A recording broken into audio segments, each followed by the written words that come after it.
Down 70% from its all-time high, NIO is finally giving investors hope as it breaks through the bearish trend. NIO is up 21% ever since its earnings report came out. So is the stock finally a buy? Stay focused while I take you through recent news as well as my chart analysis and 19th September prediction. But before we do that, subscribe to our channel Stocks 101 for regular stock market updates.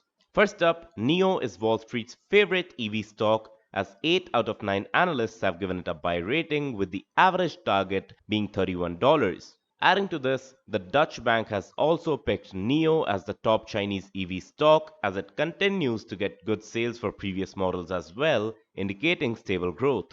Some analysts, however, are not very optimistic about this reversal and they say that it won't last long. But if the delivery numbers come out positive in the third quarter, NIO will be set up for a long-term bull run. Apart from that, the Europe factory launch should place NIO ahead of its competition, helping Wall Street's prediction of a 78% year-on-year growth in sales come true. Now let's jump into the charts and analyze the stock in detail. So as you guys can see right here, we're now in the 1-day chart for NIO, and as always, we'll first analyze this, then the 1-hour chart, and then the 5-minute chart. So as you guys can see, we made a high over here of $22.8. Let me mark that real quick. This was on 15th September. And after that, you guys can see we got hit by this resistance level at $21.35, which we already, you guys can see that we tested it over here and over here as well. And as you guys can see, we made somewhat of a pin bar candle over here after hitting it. And again, we got reversed after hitting that. And right now, I believe that a similar situation is going to happen, but in a bullish momentum. So why do I say that? As you guys can see, we already made a higher high over here.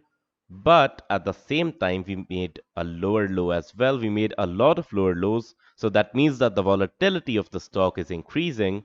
But if we look at the bigger picture, we can see that we're still kind of in a recovery phase from our bottom over here. And I believe that once that is done, once the recovery is done, we'll be in a pretty good position. But how will the recovery happen? Well, if we keep continuing this trend that we're making over here, that would be one of the best signs. So to continue that trend, we'll probably, go down on Monday as well. After that, we'll go down a bit after getting a small breather, and then we'll test this resistance once again. Now, if we're able to break it on the third or third or fourth try, then we might probably get back into this range because we already broken this over here on 14th and 13th and 12th September.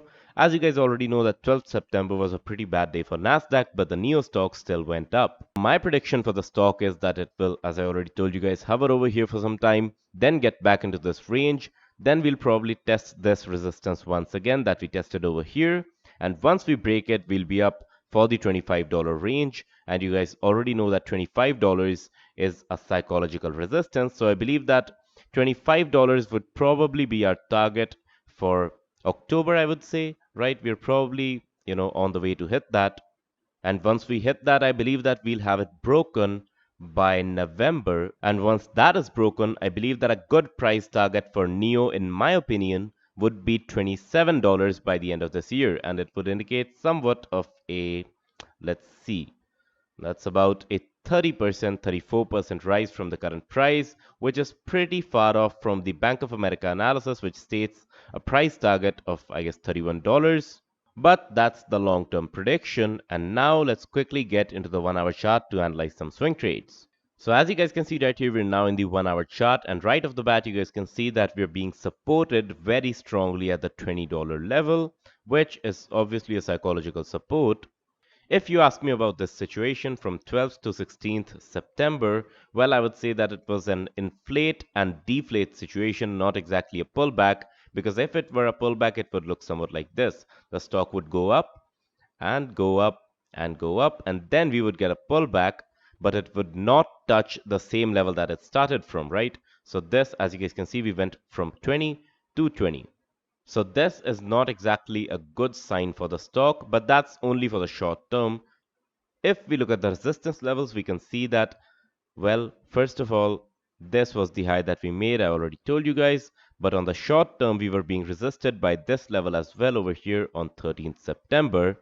And then as you guys can see, we also got supported over here by this level of $21.7 somewhat, right? We got supported over here and over here as well, and over here as well.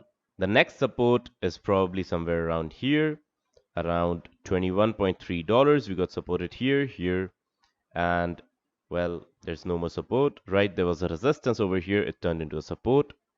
And the next support would obviously be around the $21 zone, right? So that's pretty obvious. Now, if I were to give you guys a situation for the short term, it would probably be that the stock is not going to break the $20 support anytime soon.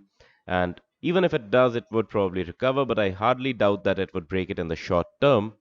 So here's the problem. A trend continuation on the long term would require the stock to break below the $20 support, but a trend continuation on the short term, if we were to see over here, right, it would require us to stay above the $20 zone. Well, this did change my analysis by a bit because I believe that this shows us what the intraday and swing traders are currently doing. So this makes me believe that if we are able to break the $21 resistance again, then we'll probably be set up for a good trade. But that would be again in the short term. If we require a long-term trend continuation, we'll eventually have to break below this and get supported somewhere around, I would say, $18 right over here. We already got supported on $18 here and over here as well. Now, before we make any conclusions, let's get into the 5-minute chart to see the charts in a bit more detail.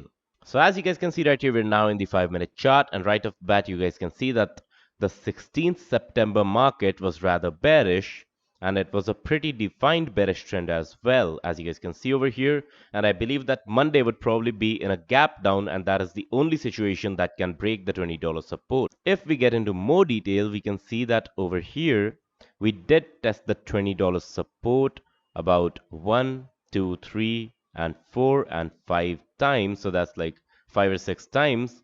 And as you guys can see, we were squeezing into this range throughout that time. So I believe that we'll probably go a bit lower and the long-term trend continuation would continue. So this is nothing that you should be worried about. This is actually a good sign. Because if we did not get this pullback, then all of this, wait, where did that go? All of this uptrend, all of this bullish momentum would be deemed invalid. So every time you look at a chart, keep in mind that if the stock is not getting any pullbacks, it's probably not a healthy bull run. So if I were to give you guys my analysis for 19th September and my prediction, I would probably say that the stock would most likely open up in a gap down, and after that we'll probably see some bullish momentum. We'll probably get hit by this $20 support, which will then turn into a resistance.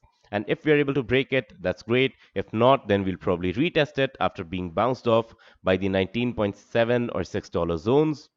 But I am pretty sure that the stock will rebound into the $20 levels once it gets into gap down. And even if it does not get back in these levels on 19th, it would probably get back in a day or two. So my price prediction for 19th September would be that the NIO stock will end this day between 19.5 and $19.7. Let me mark that because the $19.5 obviously will act as a support. But then again, remember that I could be wrong since this is not financial advice and just my own opinion. So make sure you do your own research before you trade. If you enjoyed my analysis, be sure to hit the like button. If you did not enjoy it, be sure to hit the dislike button. Subscribe to our channel Stox 101 for more such videos. And as always, I will see you guys in the next one.